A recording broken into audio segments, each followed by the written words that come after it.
যুদ্ধবিরতি মার্কিন প্রস্তাব পর্যালোচনা করছে হামাস, চায় স্থায়ী সংঘাত বন্ধ, সব ইসরায়েলি সেনা প্রত্যাহার, একদিনে নেতানিয়াহু বাহিনীর তাণ্ডবে নিহত শতাধিক। আইএই এর সঙ্গে ইরান সম্পর্ক স্থগিত করায় তীব্র নিন্দা যুক্তরাষ্ট্রের, সমঝোতা বাদ দিয়ে উল্টো পথে হাঁটার অভিযোগ। বোমা মেরে পরমাণু শিল্প ধ্বংস করা যাবে না, সাফ জবাব তেহরানের। মার্কিন সহায়তা স্থগিত করায় ইউরোপের সঙ্গে যৌথ অস্ত্র উৎপাদনের চেষ্টায় কিয়েভ, রাশিয়ায় ৩০,০০০ সেনা পাঠাচ্ছে উত্তর কোরিয়া, দাবি ইউক্রেনের। কারাগারে বসে কঠোর আন্দোলনের ডাক ইমরান খানের, আশুরার পর পাকিস্তানিদের রাস্তায় নামার আহ্বান, সরকার বিরোধী বিক্ষোভের ঘোষণা পিটিআইয়ের। এবং ইন্দোনেশিয়ার বালি উপকূলে ৬৫ জন আরোহী নিয়ে ফেরি ডুবি, দুজনের মৃত্যু, জীবিত উদ্ধার ২০, এখনও নিখোঁজ ৪৩, চলছে উদ্ধার অভিযান।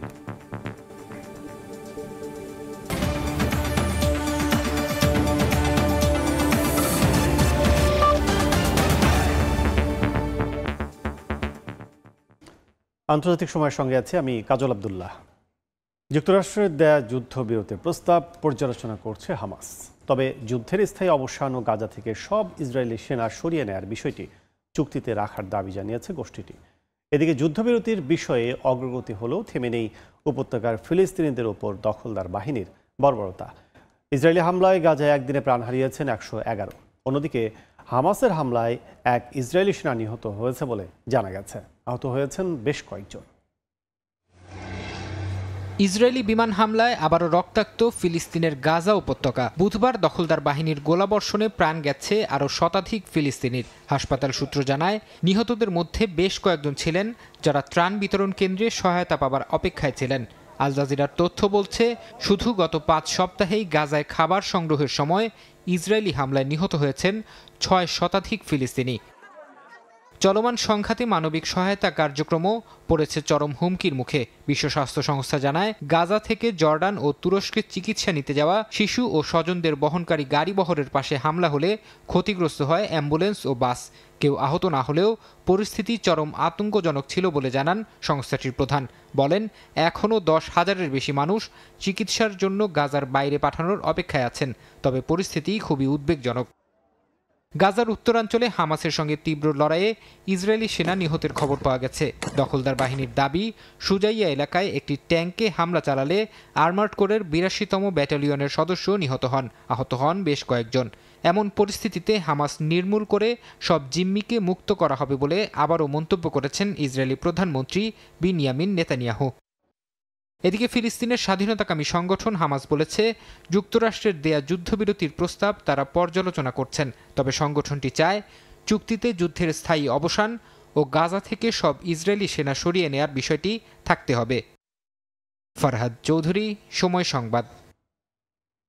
গাজায় চলমান গণহত্যায় ইসরায়েলকে সহায়তা করছে মার্কিন প্রতিষ্ঠান মাইক্রোসফট, আলফাবেট ও অ্যামাজন। জাতিসংঘের বিশেষ দূত ফ্রান্সেস্কা আলবানিজের প্রকাশিত প্রতিবেদনে উঠে এসেছে চাঞ্চল্যকর এসব তথ্য। এছাড়াও তালিকায় রয়েছে ইতালির লিওনার্দো এসপিএ, জাপানের FANUC কর্পোরেশন সহ আরও ৪৮টি প্রতিষ্ঠান, যেগুলো নানাভাবে সহায়তা করছে দখলদার ইসরায়েলকে। অবরুদ্ধ গাজা ও অধিকৃত পশ্চিম তীরে নিযুক্ত জাতিসংঘের বিশেষ দূত ফ্রান্সেস্কা আলবানিজ এক নতুন প্রতিবেদন প্রকাশ করেছেন। এতে এমন অনেক প্রতিষ্ঠানের নাম উল্লেখ করা হয়েছে যারা ফিলিস্তিনি জনগণকে বাস্তুচ্যুত করা ও গাজায় চলমান গণহত্যায় ইসরায়েলকে সহায়তা করছে। প্রতিবেদনটি জেনেভায় উপস্থাপন করার কথা রয়েছে। এতে ৪৮টি প্রতিষ্ঠানের নাম সরাসরি উল্লেখ করা হয়েছে, যার মধ্যে রয়েছে যুক্তরাষ্ট্র ভিত্তিক মাইক্রোসফট, গুগলের মূল প্রতিষ্ঠান অ্যালফাবেট ও অ্যামাজন। এই তদন্তের অংশ হিসেবে ১,০০০-এর বেশি কর্পোরেট প্রতিষ্ঠানের একটি ডাটাবেস তৈরি করা হয়েছে। প্রতিবেদনে বলা হয়, ইসরায়েলের এই চিরস্থায়ী দখলদারিত্ব অস্ত্র প্রস্তুতকারক ও বড় প্রযুক্তি প্রতিষ্ঠানগুলোর জন্য পরীক্ষা নিরীক্ষার আদর্শ ক্ষেত্র হয়ে উঠেছে। এসব বড় প্রতিষ্ঠান এখন শুধু ইসরায়েলের দখলদারিত্বে যুক্ত নয়, বরং গণহত্যার অর্থনৈতিক কাঠামোর অংশ হয়েছে। ফিলিস্তিনিদের বায়োমেট্রিক তথ্য সংগ্রহ, সংরক্ষণ এবং সরকারি ব্যবহারে সহায়তা করে ইসরায়েলের বৈষম্যমূলক ব্যবস্থাকে শক্তিশালী করেছে। মাইক্রোসফট, অ্যালফাবেট ও অ্যামাজন ইসরায়েলকে তাদের ক্লাউড ও কৃত্রিম বুদ্ধিমত্তা ভিত্তিক প্রযুক্তিগুলোর প্রায় পূর্ণাঙ্গ সরকারি ব্যবহারের সুযোগ দিয়েছে। এছাড়া যুক্তরাষ্ট্র ভিত্তিক সফটওয়্যার প্রতিষ্ঠান পালান্ট্রি টেকনোলজিস ২০২৩ সালের অক্টোবরে গাজায় যুদ্ধ শুরুর পর থেকে ইসরায়েলি সেনাবাহিনীকে প্রযুক্তিগত সহায়তা বৃদ্ধি করেছে। প্রতিবেদনে ইসরায়েলের দখলদারিত্বকে ঔপনিবেশিক বর্ণবাদী পুঁজিবাদ এর একটি দৃষ্টান্ত হিসেবে অভিহিত করা হয়েছে।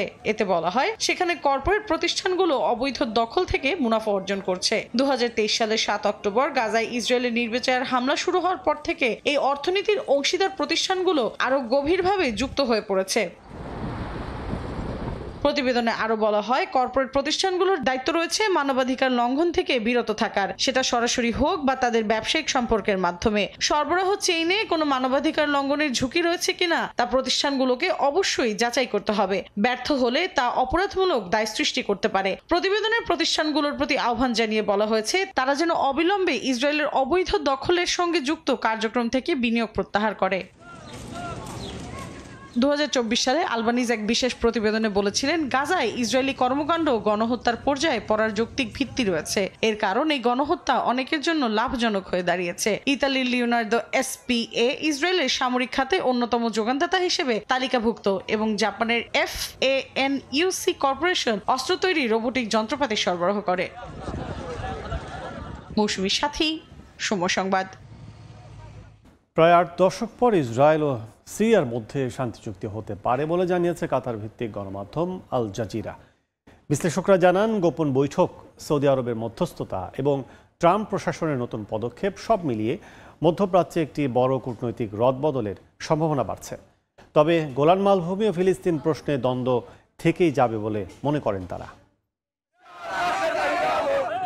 সিরিয়ার সরকার ব্যবস্থা রদবদলের পর থেকে নতুন প্রেসিডেন্ট আহমেদ আল শারা যুক্তরাষ্ট্র, আরব দেশগুলো এমনকি ইসরায়েলের সঙ্গে নতুনভাবে সম্পর্ক গড়ে তোলার চেষ্টা করছেন। তবে ফিলিস্তিনে ইসরায়েলের আগ্রাসনকে কেন্দ্র করে সম্পর্ক স্বাভাবিক করবে কিনা তা নিয়ে কিছুটা সন্দেহ দেখা দেয়। এর মধ্যেই সিরিয়া ইসরায়েলের মধ্যে সরাসরি যোগাযোগের খবর প্রকাশ করেছে ইসরায়েলি সংবাদ মাধ্যম। আর কাতার ভিত্তিক সংবাদ মাধ্যম আল জাজিরার প্রতিবেদনে বলা হয় আব্রাহাম চুক্তির ছায়ায় এবার নতুন অধ্যায় শুরু করতে পারে দামেস্ক তেল আবিব। সিরিয়ায় আলোচনা সূত্রপাত করেছে সংযুক্ত আরব আমিরাত, আর পুরো উদ্যোগের পেছনে রয়েছেন মার্কিন প্রেসিডেন্ট ডোনাল্ড ট্রাম্প। সৌদি আরবের সফরে শারার সঙ্গে সাক্ষাৎ করে তিনি সিরিয়া ইসরায়েল সম্পর্ক স্বাভাবিকরণের জন্য উৎসাহ দেন। তবে বাস্তবতা বলছে স্বাভাবিকীকরণ এখনও অনেক দূরের পথে। বিশ্লেষকদের মতে গোলান মালভূমির দখল ও ইসরায়েলি আগ্রাসন প্রশ্নে আপোষ করবে না সিরীয় সরকার। তবে আল জাজিরা বলছে বর্তমানে সিরিয়ার সঙ্গে একটি নিরাপত্তা চুক্তি করতে চাইছে ইসরায়েল। চলমান গাজা যুদ্ধের মধ্যে ইসরায়েল একযোগে লেবাননেও অভিযান চালিয়েছে।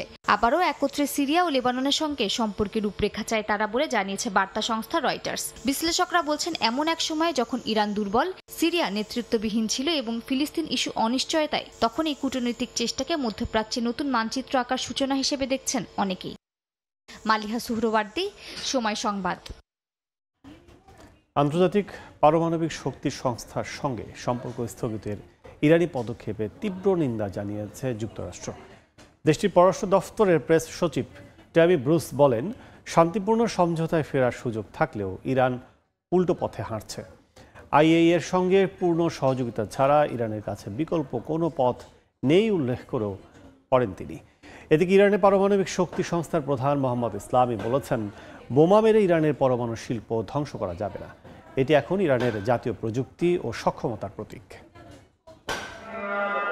আন্তর্জাতিক পারমাণবিক শক্তি সংস্থার সঙ্গে সম্পর্ক স্থগিতে সম্প্রতি ইরানের পার্লামেন্টে একটি বিল পাশ হয়। বুধবার সেই বিলে অনুমোদন দেন দেশটির প্রেসিডেন্ট মাসুদ পেজেশকিয়ান। এর ফলে আইএই এর পরিদর্শকরা ইরানের পরমাণু কেন্দ্রে প্রবেশ করতে পারবেন না। দেশটির রাষ্ট্রীয় টেলিভিশন বলেছে এটি ইরানের সার্বভৌম সিদ্ধান্ত এবং পারমাণবিক সক্ষমতা বজায় রাখাই এর মূল লক্ষ্য। আইএই এর সঙ্গে সম্পর্ক স্থগিতের ইরানের সিদ্ধান্তকে অগ্রহণযোগ্য বলে মন্তব্য করেছে যুক্তরাষ্ট্র। দেশটির পররাষ্ট্র দফতরের প্রেস সচিব ট্যামি ব্রুস বলেন, শান্তিপূর্ণ সমঝোতায় ফেরার সুযোগ এখনও আছে, অথচ ইরান উল্টো পথে হাঁটছে। আইএই এর সঙ্গে পূর্ণ সহযোগিতা ছাড়া ইরানের বিকল্প নেই বলেও উল্লেখ করেন তিনি। ব্রুস আরও বলেন, ইরান পারমাণবিক অস্ত্র অর্জন করতে পারবে না, এটাই যুক্তরাষ্ট্রের পরিষ্কার বার্তা। প্রেসিডেন্ট ট্রাম্পও একাধিকবার এই অবস্থান পুনরাবৃত্তি করেছেন বলে জানান ব্রুস। তিনি অভিযোগ করে বলেন, ইরানের পক্ষ থেকে পর্যায়ক্রমে আন্তর্জাতিক পরিদর্শন বাধাগ্রস্ত করা হচ্ছে, যা ভবিষ্যতের জন্য আরও বিপজ্জনক হবে। এদিকে পেন্টাগনের মুখপাত্র শন পার্নেল জানিয়েছেন, গেল মাসে মার্কিন বিমান হামলায় ইরানের পারমাণবিক কর্মসূচি অন্তত 2 বছর পিছিয়ে গেছে। ইরানের পারমাণবিক স্থাপনা পুরোপুরি ধ্বংস করা হয়েছে বলেও দাবি করেন তিনি। তবে যুক্তরাষ্ট্রের কঠোর অবস্থান সত্ত্বেও নিজেদের পরিকল্পনায় অনড় ইরান। দেশটির পারমাণবিক শক্তি সংস্থার প্রধান মোহাম্মদ ইসলামী বলেন, বোমা মেরে ইরানের পরমাণু শিল্প ধ্বংস করা যাবে না। এটি এখন ইরানের জাতীয় প্রযুক্তি ও সক্ষমতার প্রতীক। তিনি যুক্তরাষ্ট্র ও ইসরায়েলের সাম্প্রতিক হামলার প্রতি নিন্দা জানিয়ে বলেন, এসব আক্রমণ জাতিসংঘ সনদের সরাসরি লঙ্ঘন। ফরহাদ চৌধুরী, সময় সংবাদ। ইউক্রেনের খার্কিভে ব্যাপক ড্রোন হামলা চালিয়েছে রাশিয়া। এতে অঞ্চলটিতে অবকাঠামোগত ক্ষয়ক্ষতির খবর পাওয়া গেছে।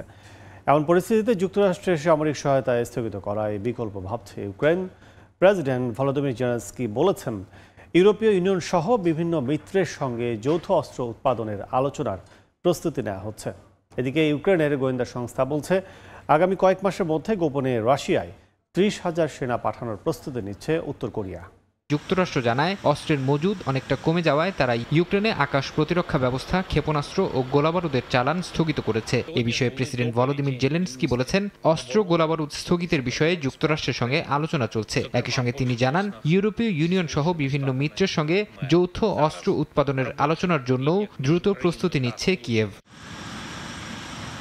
ইউক্রেনের গোয়েন্দা সংস্থা দাবি করেছে, রাশিয়ায় প্রায় 30,000 সেনা পাঠানোর প্রস্তুতি নিচ্ছে উত্তর কোরিয়া। এই সেনারা রুশ বাহিনীর হয়ে ইউক্রেনের সঙ্গে যুদ্ধ করবে। এর আগে 2024 সালের নভেম্বরে গোপনে উত্তর কোরিয়ার 11,000 সেনা মোতায়েন করেছিল রাশিয়া। মার্কিন সংবাদ মাধ্যম CNN এক প্রতিবেদনে বলেছে, রুশ প্রতিরক্ষা মন্ত্রণালয় এই সেনাদের জন্য প্রয়োজনীয় অস্ত্র ও সরঞ্জাম দিতে প্রস্তুত এবং তাদের রুশ ইউনিটে অন্তর্ভুক্ত করার পরিকল্পনা রয়েছে। কিয়েভের ধারণা, এই সেনারা রুশ অধিকৃত ইউক্রেনের বিভিন্ন এলাকায় সরাসরি যুদ্ধে অংশ নিতে পারে। ফরহাদ চৌধুরী, সময় সংবাদ। কারাগারে বসেই কঠোর আন্দোলনের ডাক দিয়েছেন পাকিস্তানের সাবেক প্রধানমন্ত্রী ইমরান খান। আসরের পর দেশের সব নাগরিক ও তার রাজনৈতিক দলের কর্মী সমর্থকদের রাজপথে নামার আহ্বান জানিয়েছেন তিনি। পাকিস্তানের সেনাপ্রধান আসিম মনিরের কঠোর সমালোচনা করে ইমরান খান বলেন, যখন এক স্বৈরশাসক ক্ষমতায় আসে তখন ভোটের প্রয়োজন হয় না, তারা বল প্রয়োগের মাধ্যমে শাসন করে। এদিকে পিটিআই ঘোষণা দিয়েছে, শিগগিরই তারা রাজনৈতিক আন্দোলন শুরু করবে। সরকার এতে বাধা দিলে জবাব দেওয়ার জন্য প্রস্তুত বলেও জানায় দলটি। আবারও উত্তপ্ত হয়ে উঠছে পাকিস্তানের রাজনীতি। সামাজিক মাধ্যমে দেয়া পোস্টকে কেন্দ্র করে আলোচনায় কারাবন্দী সাবেক প্রধানমন্ত্রী ইমরান খান। শাহবাজ সরকারের বিরুদ্ধে তীব্র আন্দোলনের ডাক দিয়েছেন তিনি। আশুরার পরই দেশের সব নাগরিক, বিশেষ করে তার রাজনৈতিক দল পাকিস্তান তেহরিক ইনসাফ PTI এর কর্মী ও সমর্থকদের রাজপথে নামার আহ্বান জানিয়েছেন ইমরান। জিন্দেগি মে কতল করওয়ায়ে। পোস্টে ইমরান খান বলেন, বর্তমান সরকারের দাসত্ব মেনে নেয়ার চাইতে কারাগারের অন্ধকারেই থাকতে চান। অভিযোগ করে বলেন, তার কণ্ঠরোধের সব চেষ্টা করা হচ্ছে যাতে তার বার্তা জনগণের কাছে না পৌঁছায়। পাকিস্তানের সেনাপ্রধান আসিম মনিরেরও কঠোর সমালোচনা করেন ইমরান। বলেন, যখন এক স্বৈরশাসক ক্ষমতায় আসে তখন ভোটের প্রয়োজন হয় না, তারা বল প্রয়োগের মাধ্যমে শাসন করে। ইমরান আরও বলেন, মার্কিন প্রেসিডেন্ট ডোনাল্ড ট্রাম্প পাকিস্তানের প্রধানমন্ত্রী শাহবাজ শরীফের সঙ্গে দেখা না করে আসিম মনিরের সঙ্গে সাক্ষাৎ করে প্রমাণ করেছেন পাকিস্তানের আসল ক্ষমতা কার হাতে। এদিকে ইমরানের এমন ঘোষণার পর পাকিস্তান জুড়ে সরকার বিরোধী আন্দোলনে নামার কথা জানিয়েছে PTI। দলের জ্যেষ্ঠ নেতারা গণমাধ্যমকে জানান, আশুরা শেষেই তারা শান্তিপূর্ণ রাজনৈতিক আন্দোলন শুরু করবেন, তবে সরকার বাধা দিলে তার জবাব দেওয়ার প্রস্তুতিও থাকবে। ফরহাদ চৌধুরী, সময় সংবাদ। ইন্দোনেশিয়ার বালি উপকূলে 65 জন যাত্রী নিয়ে একটি ফেরি ডুবে গেছে। এতে প্রাণ হারিয়েছেন অন্তত 2 জন, 20 জনকে জীবিত উদ্ধার করা হয়েছে। এ দুর্ঘটনায় এখনও নিখোঁজ রয়েছেন আরও 43 জন। স্থানীয় সময় বুধবার রাতে পূর্ব জাভার কেতাপাং বন্দর থেকে ছেড়ে যাওয়ার প্রায় আধা ঘন্টা পরই এ দুর্ঘটনা ঘটে। খবর পেয়ে দ্রুত ঘটনাস্থলে পৌঁছে উদ্ধার কার্যক্রম শুরু করেন কোস্টগার্ডের সদস্যরা। কর্তৃপক্ষ জানায়, ফেরিটিতে 53 জন যাত্রী, 12 জন ক্রু ও 22টি যানবাহন ছিল। ঠিক কী কারণে এই দুর্ঘটনা ঘটে সে বিষয়ে এখনও নির্দিষ্ট করে কিছুই জানাতে পারেনি পুলিশ।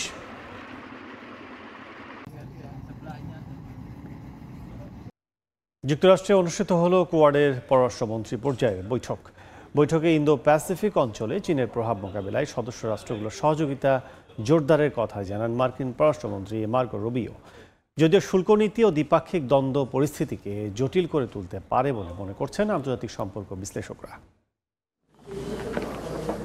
যুক্তরাষ্ট্রের পররাষ্ট্র দফতরে আয়োজিত কোয়াডের পররাষ্ট্রমন্ত্রী পর্যায়ের বৈঠকে অংশ নেন অস্ট্রেলিয়ার পেনি ওয়াং, ভারতের এস জয়শঙ্কর ও জাপানের ইওয়া তাকেশি। মার্কিন পররাষ্ট্রমন্ত্রী মার্কো রুবিও জানান, ইন্দো প্যাসিফিক অঞ্চলে শান্তি, স্থিতিশীলতা ও সমৃদ্ধি নিশ্চিত করতে 4 দেশের সম্মিলিত প্রয়াস অত্যন্ত জরুরি। বলেন, একটি উন্মুক্ত ইন্দো প্যাসিফিক শুধু কৌশলগত অগ্রাধিকার নয়, এটি এই অঞ্চলের দীর্ঘমেয়াদী নিরাপত্তা নিশ্চিতেও আবশ্যক।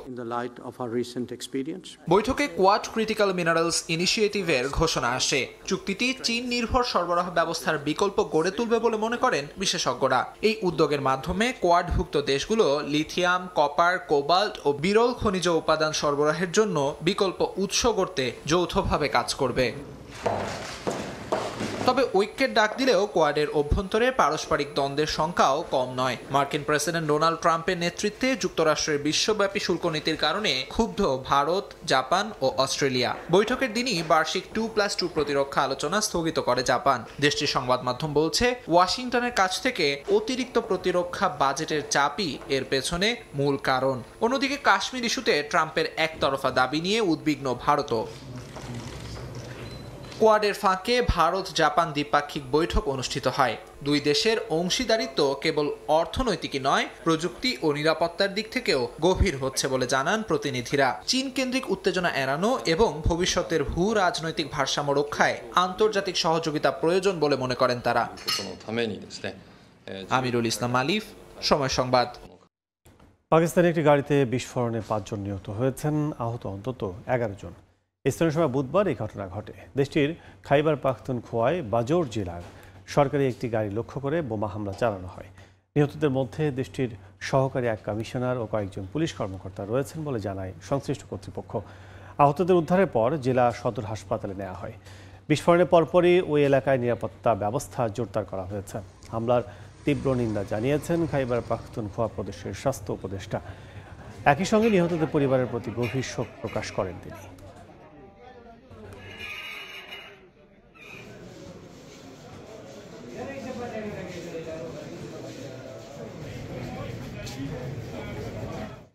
আন্তর্জাতিক সময় আরও থাকছে। তীব্র গরমে পুড়ছে ইউরোপ। ইতালি, ফ্রান্সের কয়েকটি শহরে রেড অ্যালার্ট জারি। বন্ধ পর্যটন কেন্দ্র। হাসপাতালে বাড়ছে হিট স্ট্রোকে আক্রান্ত রোগী। কুকি সম্প্রদায়ের 4 জনের মরদেহ উদ্ধারের পর আবার উত্তপ্ত ভারতের উত্তর পূর্বাঞ্চলীয় রাজ্য মণিপুর। স্থানীয় সময় সোমবার মাঝ রাস্তায় গাড়ি থামিয়ে 4 জনকে গুলি করে হত্যা করা হয়। মণিপুর পুলিশ জানায়, একটি গাড়িতে 3 জনের মরদেহ উদ্ধার করা হয়। এছাড়া আরও এক নারীর মরদেহ উদ্ধার করা হয়। পুরো ঘটনা তদন্ত শুরুর পাশাপাশি হামলাকারীদের খুঁজে বের করতে দক্ষিণ মণিপুরে তল্লাশি অভিযান শুরু করেছে নিরাপত্তা বাহিনী। পুলিশের ধারণা, কুকি বিদ্রোহী গোষ্ঠীগুলোর অভ্যন্তরীণ সংঘর্ষে এ হত্যার ঘটনা ঘটতে পারে। সামাজিক যোগাযোগ মাধ্যমে এক বিবৃতিতে মণিপুর পুলিশ জানিয়েছে, চূড়াচাঁদপুর হাসপাতালে এখন পর্যন্ত 4 জনের মৃতদেহ নেওয়া হয়েছে। তাদের মধ্যে কুকি ন্যাশনাল আর্মির উপপ্রধানও রয়েছেন। এ ঘটনায় রাজ্য জুড়ে থমথমে পরিস্থিতি বিরাজ করছে।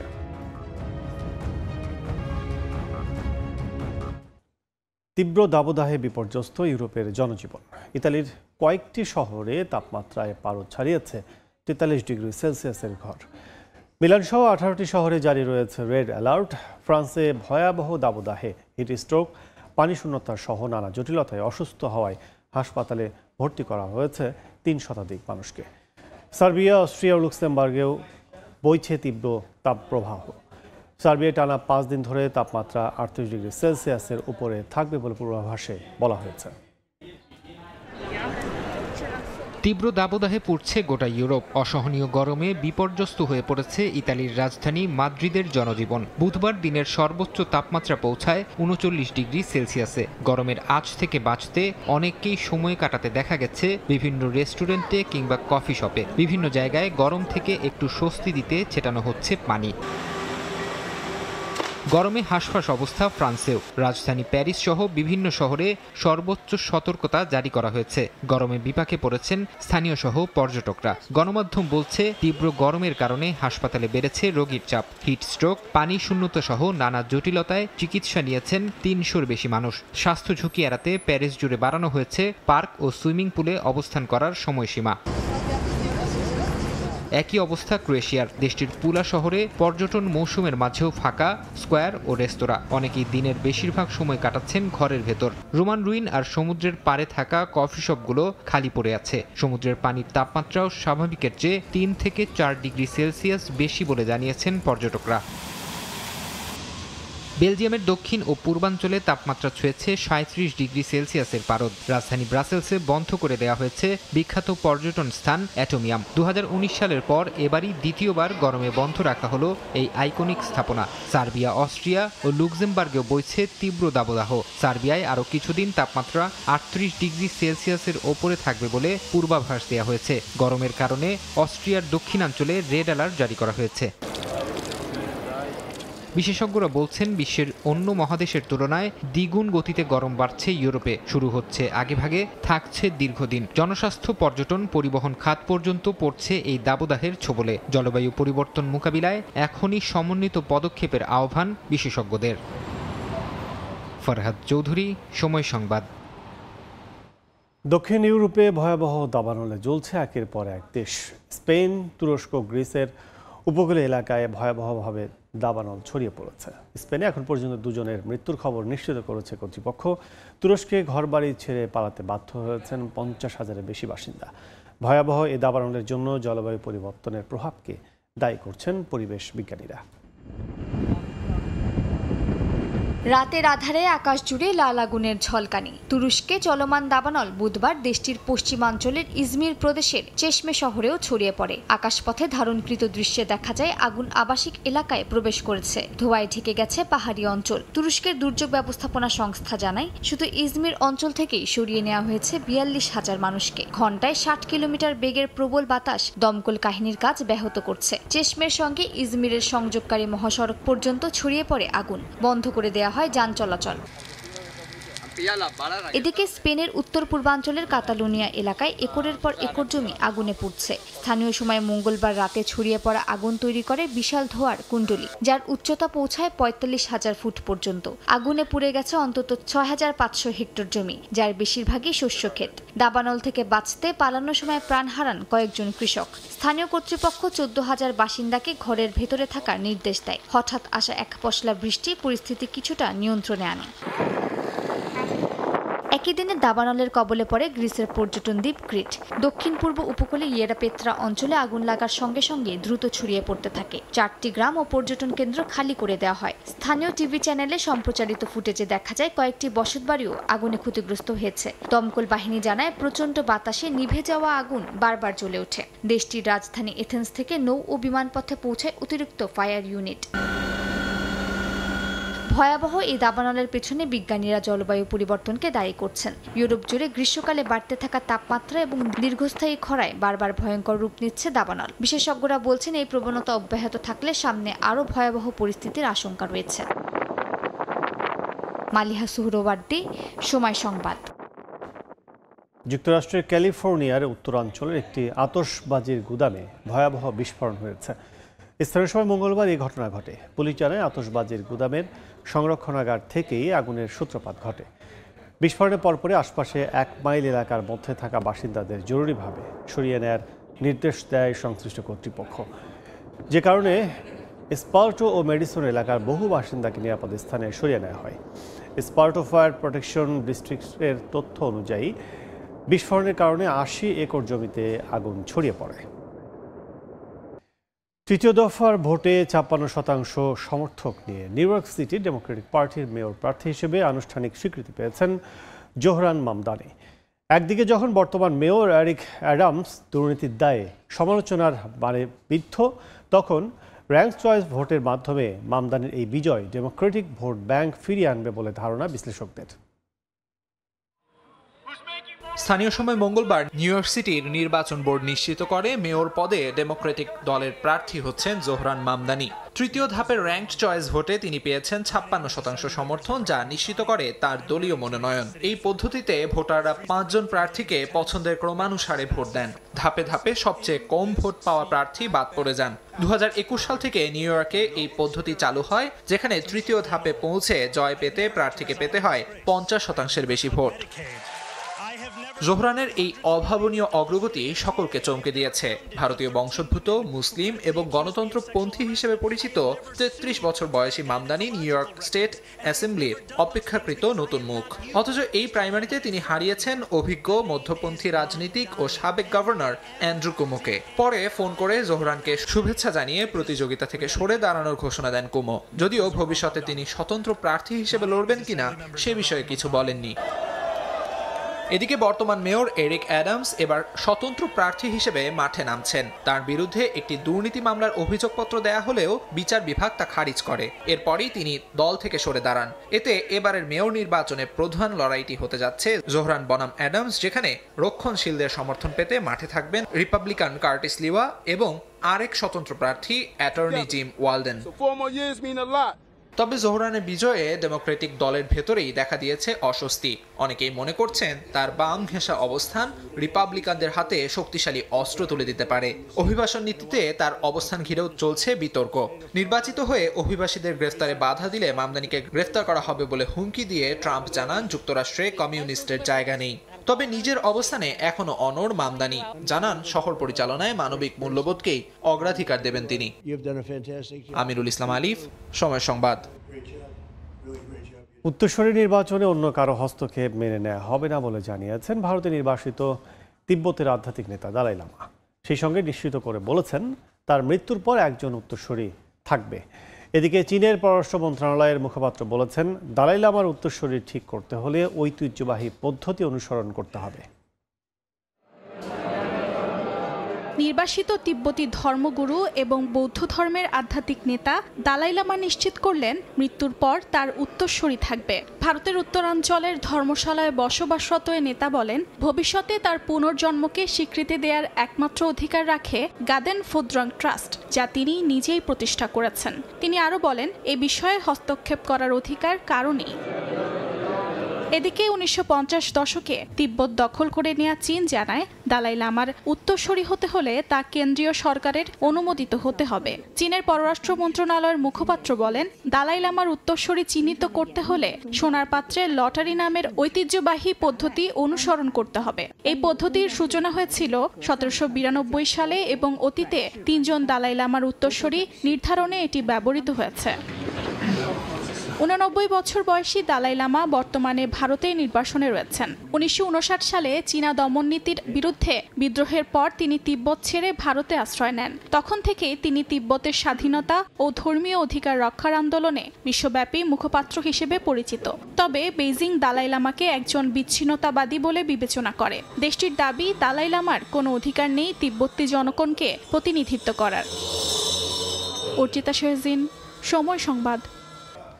যুক্তরাজ্যের ফিলিস্তিনপন্থী সংগঠন প্যালেস্টাইন অ্যাকশনকে সন্ত্রাসী সংগঠন হিসেবে আখ্যা দিয়েছে ব্রিটিশ পার্লামেন্ট। এর প্রতিবাদে ডাউটিং স্ট্রিটে বিক্ষোভ করেছে শত শত মানুষ। একই দিন গাজায় যুদ্ধবিরতির দাবিতে বিক্ষোভ হয়েছে ইসরায়েলের তেল আবিবে। এদিকে সরকার বিরোধী বিক্ষোভে উত্তাল সার্বিয়ায় আন্দোলনকারীদের সঙ্গে পুলিশের ব্যাপক সংঘর্ষ হয়েছে।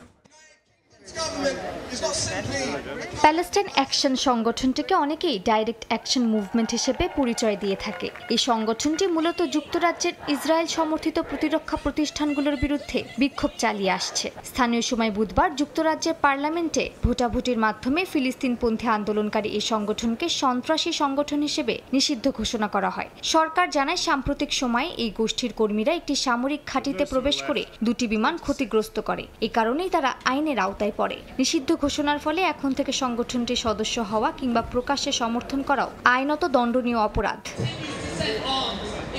নিষেধাজ্ঞার বিরুদ্ধে বুধবার সন্ধ্যায় লন্ডনের ডাউনিং স্ট্রিটে বিক্ষোভ করেন শত শত আন্দোলনকারী। গাজায় ইসরায়েলি আগ্রাসনের বিরুদ্ধে বিভিন্ন স্লোগানে উত্তাল হয়ে ওঠে রাজপথ। বিক্ষোভকারীদের দাবি, নিষেধাজ্ঞা দিয়ে সরকার সমস্যাকে আরও জটিল করছে। গাজায় গণহত্যা বন্ধ না হওয়া পর্যন্ত আন্দোলন চালিয়ে যাওয়ার ঘোষণা দেন তারা। আমাদের বাক স্বাধীনতা থাকা একান্ত প্রয়োজন। গণহত্যার বিরুদ্ধে আওয়াজ তোলার স্বাধীনতাও থাকা উচিত। ইসরায়েলের আগ্রাসনের বিরুদ্ধে দাঁড়ালেই সন্ত্রাসী হয়ে যেতে হবে, বিষয়টি আমার বোধগম্যের বাইরে। একই সময় ইসরায়েলের তেল আবিবে নিজেদের প্রিয়জনদের মুক্তির দাবিতে বিক্ষোভ করেন বন্দী পরিবারের সদস্যরা। যুদ্ধবিরতির দাবি জানিয়ে তারা বলেন, গাজার যুদ্ধ বন্ধ না হওয়া পর্যন্ত স্থায়ী শান্তি সম্ভব নয়। আমাদের প্রধানমন্ত্রী আগামী সপ্তাহে যুক্তরাষ্ট্র সফরের একটাই উদ্দেশ্য হওয়া উচিত, আর তা হলো যুদ্ধবিরতি ও বন্দীদের ফিরিয়ে আনা। একজন একজন করে নয়, বরং একসঙ্গে 50 জন বন্দীকেই ফিরিয়ে আনতে হবে। এদিকে সার্বিয়ার বেলগ্রেডে বুধবার রাতে বিক্ষোভকারীদের সঙ্গে পুলিশের সংঘর্ষ হয়। আটক আন্দোলনকারীদের মুক্তির দাবিতে রাস্তা অবরোধ করলে পুলিশ লাঠিচার্জ করে। বিক্ষোভকারীরা পুলিশের দিকে চেয়ার ছুড়লে পরিস্থিতি আরও উত্তপ্ত হয়ে ওঠে। গেল শনিবারে সহিংস বিক্ষোভের ঘটনায় 77 জনকে গ্রেপ্তার করে পুলিশ। যুক্তরাষ্ট্রের নিউ ইয়র্কে শুরু হয়েছে মাসব্যাপী চিত্র প্রদর্শনী। Jamaica centre for arts and লার্নিংয়ে মঙ্গলবার থেকে শুরু হওয়া প্রদর্শনীতে 10 জন শিল্পীর শিল্পকর্ম স্থান পেয়েছে। প্রথমবারের মতো প্রদর্শনীর কিউরেটর হয়েছেন এক বাংলাদেশি চিত্রশিল্পী।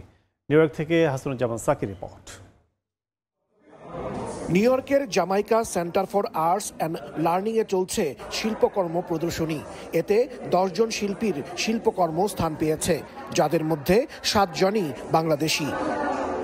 মঙ্গলবার প্রদর্শনীর উদ্বোধন হলে দুটি গ্যালারিতে ভিড় জমে শিল্পপ্রেমীদের। বাংলাদেশি এক চিত্রশিল্পী প্রথমবারের মতো এই প্রদর্শনীর কিউরেটর হয়েছেন।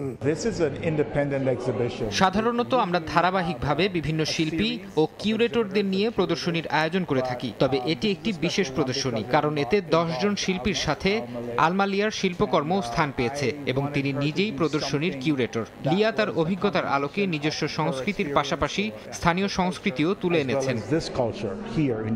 Jamaica centre for arts and learning আমাকে এই এক্সিবিশনটি কিউরেট করার সুযোগ দিয়েছে। এখানে 10 জন আর্টিস্ট আছে। 10 জন আর্টিস্টের মধ্যে 7 জন বাংলাদেশি, তার মধ্যে আমিও একজন। প্রদর্শনীর বিষয় ফেনোমেনোলজি, ড্রিম ভার্সেস রিয়েলিটি। মানুষ স্বপ্ন দেখে, আর এই স্বপ্নের সাথে বাস্তবতার লড়াইটাও চলে আজন্ম। প্রত্যাশা আর প্রাপ্তির ফারাকের মধ্যেই উত্থান পতন, সুখ দুঃখ এবং আশা নিরাশার প্রেক্ষাপটে জীবনের নিত্য নতুন অভিজ্ঞতা অর্জন। মানুষের এই উপলব্ধি শিল্পীরা ফুটিয়ে তুলেছেন তাদের চিত্রকর্মে। আমার কাজ ইউজুয়ালি উইমেন এম্পাওয়ারমেন্টের উপরে। আমি ফিমেল ফিগার নিয়ে কাজ করি। আমি একজন সঙ্গীত শিল্পীর গভীর অনুভূতি ও তার সুরকে ফুটিয়ে তোলার চেষ্টা করেছি, যিনি তার গান ও শব্দের মাধ্যমে আমার কাছে ধরা দিয়েছেন। শিল্পী তার সঙ্গীতের মাধ্যমে শান্তির বার্তা দিয়েছেন, পাশাপাশি অপর একজন জ্যাজ মিউজিশিয়ানকে শ্রদ্ধা জানিয়েছেন। নারীরা সবসময় তারা কখনো ব্লসম ফুলের মতো ফুটে ওঠে, কখনো ওরা অ্যাবান্ডেন্টের মতো পড়ে থাকে, কিন্তু আমি সবসময় চেষ্টা করি ওদেরকে ফুলের মতো ফুটিয়ে ওঠানোর জন্য। মাসব্যাপী প্রদর্শনী শেষ হবে আগামী 21 জুলাই। দর্শনার্থীদের জন্য গ্যালারি খোলা থাকবে প্রতিদিন স্থানীয় সময় সকাল 10টা থেকে রাত 9টা পর্যন্ত। হাসানুজ্জামান সাকি, সময় সংবাদ, নিউ ইয়র্ক, যুক্তরাষ্ট্র। আন্তর্জাতিক সময়ের শীর্ষ সংবাদ জানিয়ে দিচ্ছে আরেকবার। যুদ্ধবিরতির মার্কিন প্রস্তাব পর্যালোচনা করছে হামাস, চায় স্থায়ী সংঘাত বন্ধ ও সব ইসরায়েলি সেনা প্রত্যাহার।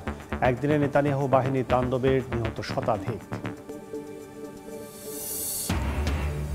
আইএইএর সঙ্গে ইরান সম্পর্ক স্থগিত করায় তীব্র নিন্দা যুক্তরাষ্ট্রের। সমঝোতা বাদ দিয়ে উল্টো পথে হাঁটার অভিযোগ। বোমা ফেলে পরমাণু শিল্প ধ্বংস করা যাবে না, সাফ জবাব তেহরানের। এবং ইন্দোনেশিয়ার বালি উপকূলে 65 জন আরোহী নিয়ে ফেরি ডুবি, 4 জনের মৃত্যু। জীবিত উদ্ধার 23, এখনও নিখোঁজ 43। চলছে উদ্ধার অভিযান।